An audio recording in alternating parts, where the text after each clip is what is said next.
설교의 맨 처음을 구성하는 도입부는 굉장히 중요합니다. 이 도입부에 따라서 청중들이 이번 설교를 집중해서 들을지 아니면 그냥 흘려 들을지 결정하기 때문이죠. 그래서 도입부는 청중에게 굉장히 흥미롭고 또 앞으로 전개될 설교에 대한 기대감을 불러일으키는 내용을 담고 있어야 한다고 하는데요. 제가 유년부 설교를 한 지 벌써 이렇게 6년이 넘어갑니다. 요쯤 되니까 치트키가 하나 생겼어요. 요 도입부면 아이들의 눈을 다 사로잡을 수 있습니다. 네, 요것만 딱 꺼내면, 요 소재면 자던 아이들도 번쩍 일어나죠. 어떤 건지 혹시 아시나요? 네, 바로 영웅입니다. 영웅. 사랑하는 성도 여러분은 좋아하는 영웅이 혹시 있으십니까? 뭐 실제로 현존하는 인물일 수도 있겠고, 또 아니면 뭐 만화 속의 캐릭터일 수도 있겠죠. 저는 스파이더맨을 참 좋아합니다. 의아한 눈빛이군요. 왜 굳이 스파이더맨? 그렇죠. 스파이더맨은 뭐 아이언맨이나 캡틴 아메리카, 토르 뭐 이런 캐릭터에 비해서 굉장히 외모도 별로 멋지지 않고 돈도 별로 없고 기술적인 것도 많이 부족합니다. 게다가 현란하지도 않죠. 하지만 제가 스파이더맨을 좋아하는 이유는 바로 거기에 있습니다. 평범하고 돈도 많지 않고 나이도 어리고 영웅이 될 만한 구석이 하나도 없는 그 피터 파커라는 이 남학생에게 어느 날 갑자기 생긴 초능력. 근데 이 초능력도 굉장히 촌스럽죠. 이렇게 하면은 막 여기서 이상한 거미줄이 막 휙휙 이렇게 나요. 뭐 아이언맨이 막 입고 있는 수트나 아니면 캡틴 아메리카의 무적 방패 이런 것과는 비교하기엔 너무 이렇게 초라하고 또 게다가 그 스파이더맨이 입는 그 쫄쫄이는 너무 촌스러워요. 하지만 그 스파이더맨은 영웅이 필요한 적재적소에 딱딱 나타나서 문제를 해결하죠. 아주 촌스럽고 평범해 보이지만 그렇습니다. 그래서 저는 스파이더맨을 다른 영웅들보다 좀 더 매력적으로 느끼게 된 것 같아요. 그런 말이 있습니다. 영웅은 시대가 만들어낸다. 시대가 어렵고 답이 보이지 않을수록 사람들은 영웅을 찾게 되고 문제를 막 조금이라도 해결해 줄 만한 영웅들을 찾게 된다는 뜻이죠. 그럼 이 시대는 어떻습니까? 정말 영웅이 필요한 시대가 아닙니까? 어느 날 갑자기 우리 삶 속에 훅 들어와 버린 우리의 삶의 양식을 막 흔들고 바꾸어 가는 이 코로나19라는 아주 작은 바이러스. 이 바이러스로 인해 우리는 얼마나 힘겨운 삶을 살아가고 있습니까?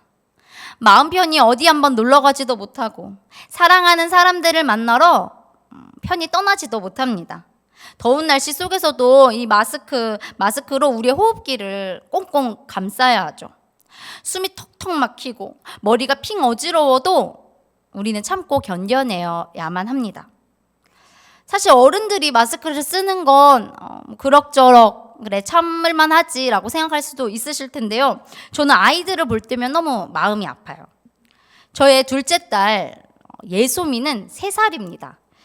그런데 아침마다 예소미는 마스크를 가리키면서 입에 씌워달라고 제스처를 취해요. 마스크를 써야지 언니랑 같이 등원길에 밖에 나갈 수 있다고 생각해서예요. 30도가 넘는 더위 속에서 막 인중에 땀이 차고 그런 상황 속에서도 예소미는 마스크를 벗겨달라고 말을 하지 않습니다. 오히려 제가 사람들이 좀 없을 때 마스크를 살짝 내려주면 마스크를 얼른 다시 써요. 이 마스크가 없으면 밖에 있을 수 없다고 생각하기 때문이죠. 5살 된 첫째 딸 예보미는 가끔 저에게 이런 얘기를 합니다. 예보미는 작년의 기억을 갖고 있거든요. 엄마, 코로나가 없어지면 작년에 갔던 수영장에 또 가고 싶어요. 엄마, 저번에 갔던 거기 다시 여행 가고 싶어요. 코로나가 없어지면 교회에 가고 싶어요. 코로나가 없어지면 연극을 보러 가고 싶어요. 그런데 이렇게라도 코로나19를 멀리할 수 있는 자리에 있으니 사실 저희는 다행입니다. 그렇지 못한 사람들도 많기 때문이죠. 얼마 전에 생계 유지를 위해서 쿠팡 물류센터에서 일을 하다가 확진 판정을 받은 분과 또 그분의 그 가족들이 모두 확진 판정을 받았다는 그 소식을 들었습니다. 그리고 마음이 너무 아팠어요. 길을 걷기만 해도 막 숨이 턱턱 막히는 엄청난 더위 속에 하루에도 상자를 내리고 올리는 게 뭐 수십 번, 수백 번, 수천 번은 되셨겠죠. 아마 마스크를 착용하고 일하는 것이 그렇게 하다가는 산소 부족으로 더 위험한 상황에 처할 수 있는 그런 상황이었을 것입니다. 코로나19로 비대면을 사람들이 선호하다 보니까 온라인 이제 마켓 이용률이 높아지면서 물량이 더 늘어났을 테고, 또 그걸 감당하는 사람들은 오히려 코로나19의 위험에 노출될 수밖에 없는 이 상황, 이 구조 속에서 수많은 사람들이 고통을 당하며 우리 곁에 있습니다. 생계 유지를 위해 어쩔 수 없이 위험 속에 들어간 사람들, 그 사람들이 바로 우리의 이웃이죠. 그런데 이렇게라도 일을 할 수 있는 게 어쩌면 다행인지 모릅니다. 올해 실업률은 올해 1월에 4.1%로 출발해서 2월부터 5월까지 4.5%로 지속 상승 중인데요. 그래도 우리나라 상황은 좀 낫습니다. 미국은 코로나 직전 1월에 3.5%까지 떨어졌던 실업률이 5월에는 13.5%까지 치솟았습니다. 미국은 어쩔 수 없이 다시 문을 열었고요. 경제가 감당이 안 돼서 다시 문을 열고 생산을 하기 시작했죠.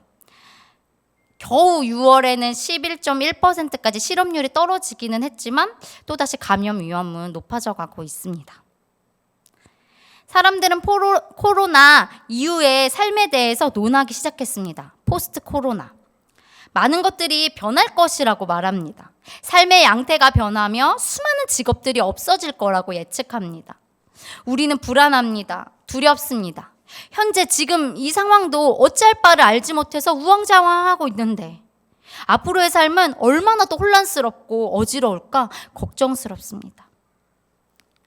우리는 이제 어떻게 해야 합니까? 이렇게 우린 하나님께 묻습니다. 우리에게 방향을 알려줄 영웅은 어디 있느냐고 하나님께 묻습니다. 영웅이 필요한 시대, 영웅을 필요로 하는 시대, 그것이 바로 지금입니다. 오늘은 이렇게 영웅을 필요로 했던 시대에 하나님께서 하셨던 말씀을 함께 살펴보고자 합니다. 우리처럼 영웅이 필요했던 시대, 어려운 시대를 살아갔던 선배들을 통해서 말이죠. 오늘 본문에 나오는 이스라엘은 하나님께 범죄하였고 이스라엘은 7년간 미디안의 압제를 받게 됩니다. 이 모습은 사사기에서 계속 반복되는 패턴이죠. 죄를 짓고 이방 어떤 민족을 통하여서 압제당하고 고통당하고. 그런데 이 6장의 특징이 있다고 한다면 압제당하는 상황을 굉장히 자세하게 묘사하고 있다는 점입니다. 인간의 기초적 삶은 의, 식, 주로 이루어지죠. 이 중 하나라도 보장되지 않는다면 인간다운 삶은 영위되지 못할 것입니다. 먼저 미디안은 이 의식주 중에 이스라엘의 주를 침탈합니다. 이스라엘은 이 주거를 침탈당하자 어쩔 수 없이 산의 웅덩이와 굴을 파서 지내게 되죠. 그리고 자신들을 보호하기 위해서 산성을 짓습니다. 집을 빼앗기고 고향을 빼앗기고 살 곳이 사라진 이스라엘은 동물처럼 굴을 파고 또 이전에는 어떤 동물이 거주했을 굴을 찾아서 또 굴로 쫓겨나서 살아가게 됩니다. 주거에 대한 착취는 사실 이때만의 문제가 아닙니다. 현재 우리 삶 속에서도 비일비재하게 일어나는 일이죠. 우리나라 개인이 소유하고 있는 토지의 현황을 보면요. 전체 인구의 1%가 53.6%를 가지고 있고요. 전체의 10%가 토지의 몇 %를 갖고 있는지 아십니까? 96.5%를 가지고 있습니다. 그리고 저처럼 토지가 한 평도 없는 사람은 무려 38.7%에 달한다고 합니다. 10%의 사람이 전체 토지의 96% 이상을 소유하고 있는 이 상황 속에서 주거의 침탈은 당연하게 일어날 수밖에 없습니다. 올해 들어 집값이 막 빠른 속도로 상승하고 있죠. 저희 동네도 그런데요. 사람들은 매달 힘들게 돈을 벌어서 월급을 받아서 그걸 저축하는 것보다 집 한 채, 똘똘한 한 채 잘 사서 그걸 잘 굴리는 게 훨씬 더 돈을 버는데 효과적이라는 사실을 알고 있습니다. 그런데 그렇게 누군가 막대한 부동산 불로소득을 누릴 동안 또 누군가는 주거에서 소외되고 있습니다. 그렇게 자산의 불평등은 돌고 돌아서 사회 양극화를 초래하고 있죠. 집이 없으면 아무것도 없고 있으면 부자가 되는 현실 속에서 많은 이들은 주거 침탈과 더불어 생존의 위협을 받고 있습니다. 미디안의 침탈은 이제 시계도 미쳤습니다. 이스라엘이 파종을 하고 추수를 할 때쯤 미디안은 자신들의 엄청난 숫자의 가축을 데리고 그 땅으로 들어왔습니다. 그리고 먹을 것을 한 톨도 남기지 않고 다 먹어치웠죠. 그리고 다 가져갔습니다. 여기서 주목할 점은 아무것도 남기지 않았다는 것입니다. 미디안의 이 무자비한 침탈은 레위기에 나타난 하나님의 명령과 대조됩니다. 우리 같이 레위기 23장 22절 한 절을 함께 보면 좋겠습니다. 네, 화면 띄워주시고요. 같이 읽겠습니다. 너희 땅에 곡물을 벨 때에 반 모퉁이까지 다 베지 말며 떨어진 것을 줍지 말고 그것을 가난한 자와 거류민을 위하여 남겨두라. 나는 너희의 하나님 여호와이니라. 하나님은 이스라엘 백성에게 너희의 것, 너희가 경작하여 너희가 추수한 너희의 곡물을 추수할 때조차 다 베지 말고 가난한 자와 거류민을 위해서 일부를 남겨두라고 말씀하셨습니다. 그런데 이와 대조적으로 미디안은 자기 것도 아니라 남의 것을 자신의 수많은 가축을 끌고 와서 전부 다 먹어치고 전부 다 가져가 버렸죠. 무자비하게 말입니다. 우리는 이러한 미디안 행태를 보면서 나와는 별로 상관없는 일이야. 진짜 나쁘다. 이렇게 생각할 수 있습니다. 그런데 정말 그러합니까? 우린 정말 누구의 것도 뺏지 않고 침탈하지 않고 압제하지 않고 살아가고 있습니까? 이러한 침탈에 의해서 궁핍이 극에 달한 이스라엘은 부르짖습니다. 그리고 언제나 그러셨던 하나님은 응답하시죠. 사사기에 나타난 다른 이야기와 조금 다른 점은요, 이 부르짖음에 하나님이 구원자를 바로 보내시지 않는다는 것입니다. 오히려 이번에는 구원자를 보내기에 앞서 선지자를 보내셔서 설교 한 편을 전해주시죠. 설교의 내용을 요약하면 다음과 같습니다. 내가 너희를 애굽에서 구해내어 노예살이에서 자유케 했다. 내가 너를 모든 압제에서 건져냈고 너희의 적들을 몰아내어 이 땅을 너희에게 줬다.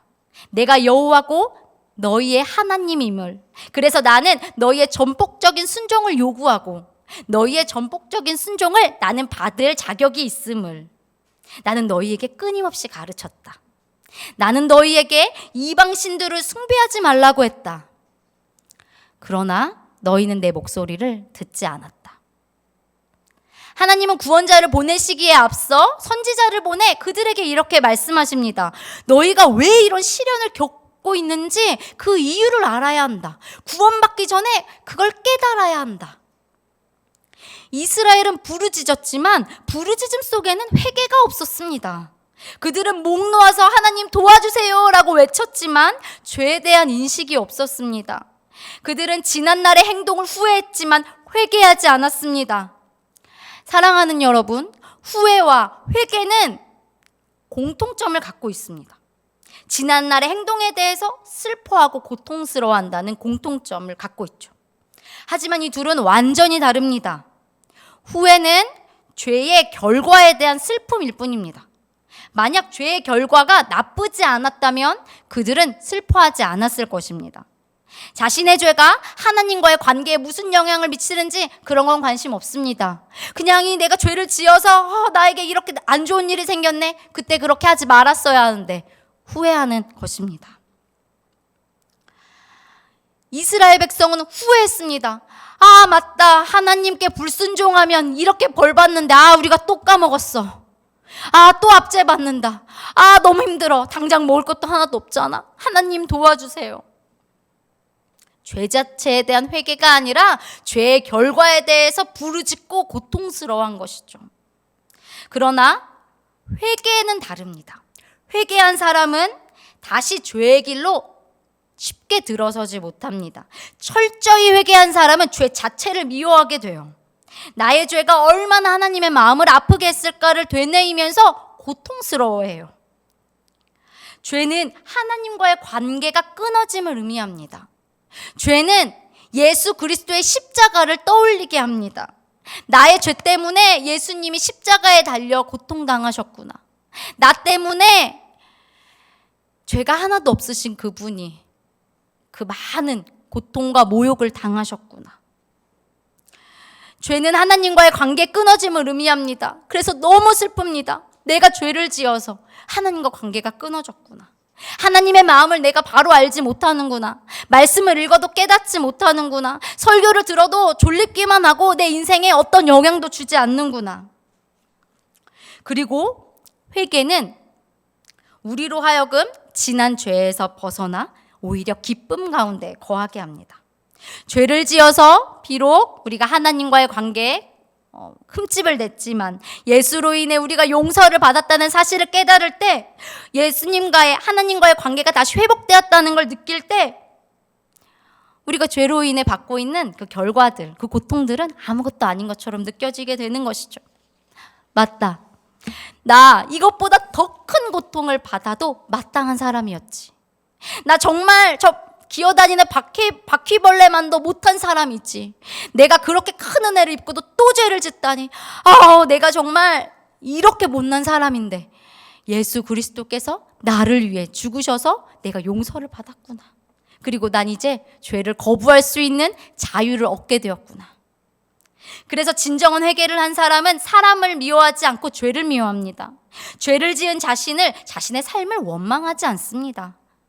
그러나 회개가 결여된 후에는 자신에게 관심을 맞추죠. 내가 죄의 결과로 얼마나 힘든가, 내 마음이 얼마나 고통스러운가, 내 인생이 얼마나 비참한가. 그리고 그 슬픔 속에서 잘 헤어나오지 못합니다. 여기서 우리는 생각해 봐야 합니다. 우리는 죄에 대해서 진심으로 슬퍼하고 있습니까? 그렇다면 그 슬픔은 후회하기 때문입니까? 아니면 죄로 인해 단절된 하나님과의 관계에 의한 것입니까? 여러분은 후회하고 있습니까? 회개하고 있습니까? 아니면 죄에 대해 아예 무감각한 채로 살아가고 계십니까? 오늘 우리는 영웅을 필요로 했던 이스라엘 백성들의 모습을 살펴보면서 하나님께서 우리에게 하시는 말씀들을 듣고 있습니다. 그리고 이번에는 이 시대를 살아가는 우리에게 하나님께서 던지시는 질문들을 들어보려고 합니다. 우리는 다른 이의 것들을 착취하며 살아가지 않습니까?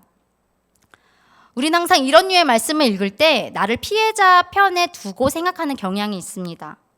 그래서 오늘은요, 특별히 내가 가해자 편에 선 적은 없는지 생각해 봤으면 좋겠습니다.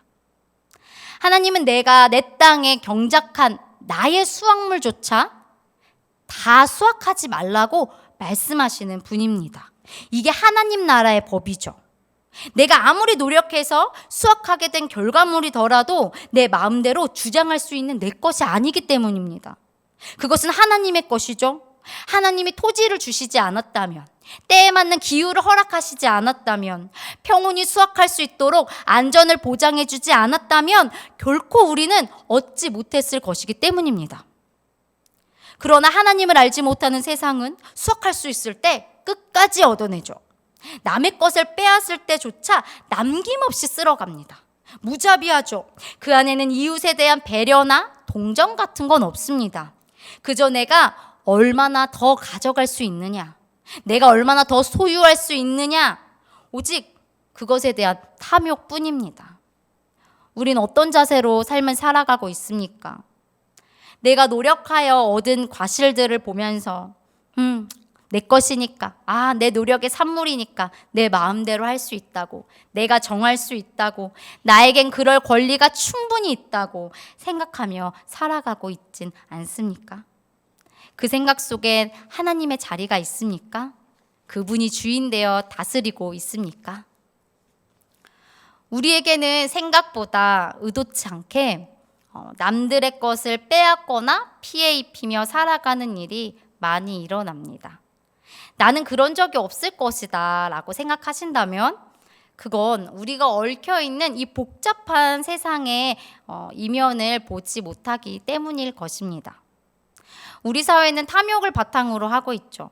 모든 사람이 탐욕의 지배를 받으면서 이익을 남기려고 하지만 그 이익이 어떻게 만들어지는지에 대해서는 별 관심이 없습니다.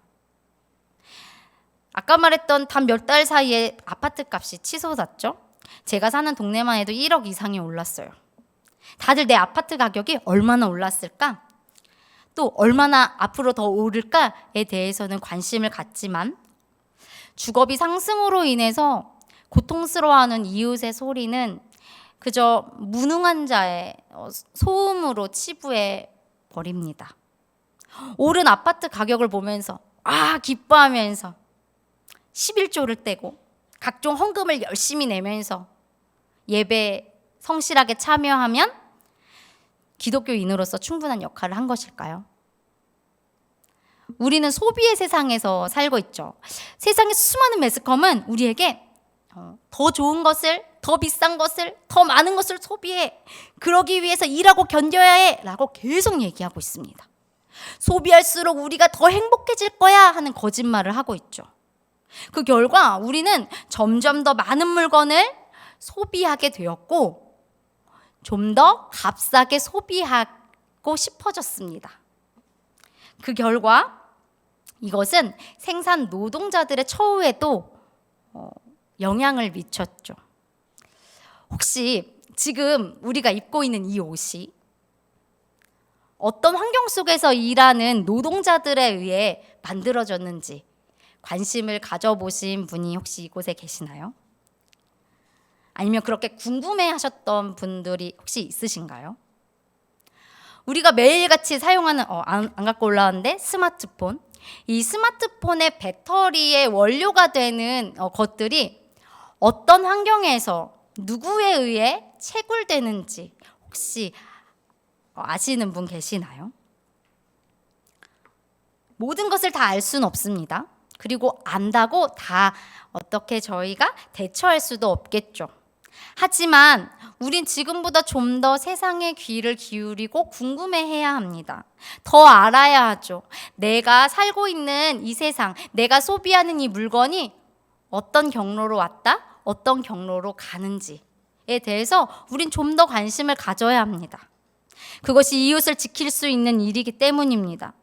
나의 무관심으로 인해 지구 반대편의 누군가가, 나의 옆집에 사는 누군가가 고통 속에 있게 된다면, 그것이 나의 무관심으로 인한 것이었다면, 내가 관심을 조금이라도 기울여서 해결될 수 있는 문제였다면, 하나님은 우리에게 뭐라 말씀하실까요? 사랑하는 성도 여러분, 우리가 하나님과 가깝게 될 때, 주님과의 관계가 회복될 때, 우리 안에 거룩이 회복될 때, 우리 안에 일어나는 일 중 하나는 바로 우리 마음이 공감 능력을 회복하게 된다는 것입니다. 어떤 의미에서 보면 거룩은 곧 공감을 뜻하죠.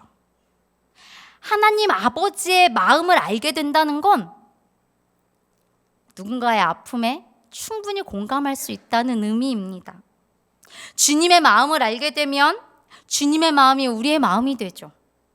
지구 반대편 얼굴 한번 본 적 없는 그 어떤 10살짜리 아동 노동자의 고통에 우리는 공감할 수 있게 됩니다.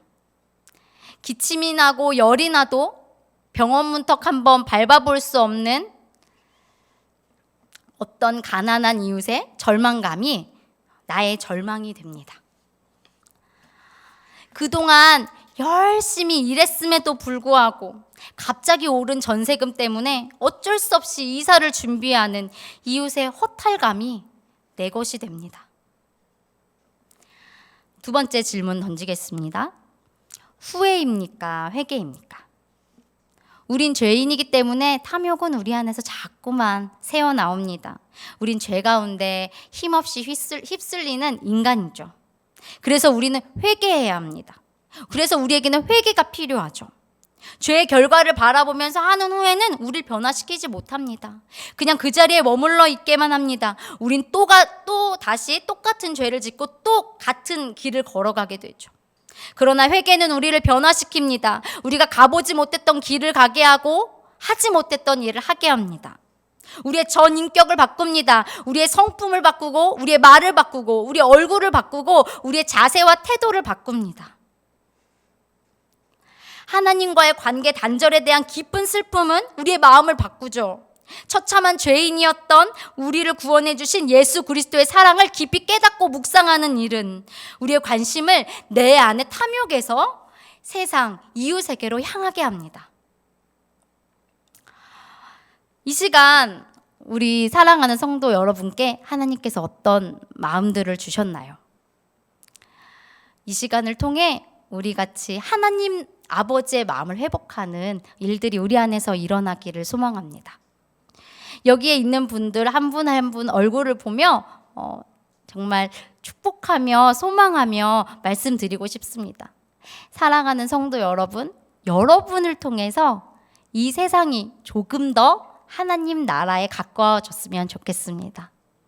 또 세상이 우리 성도님들의 삶을 통하여 저게 복음이구나, 저게 예수 그리스도를 믿는 것이구나를 알게 되기를 소망합니다.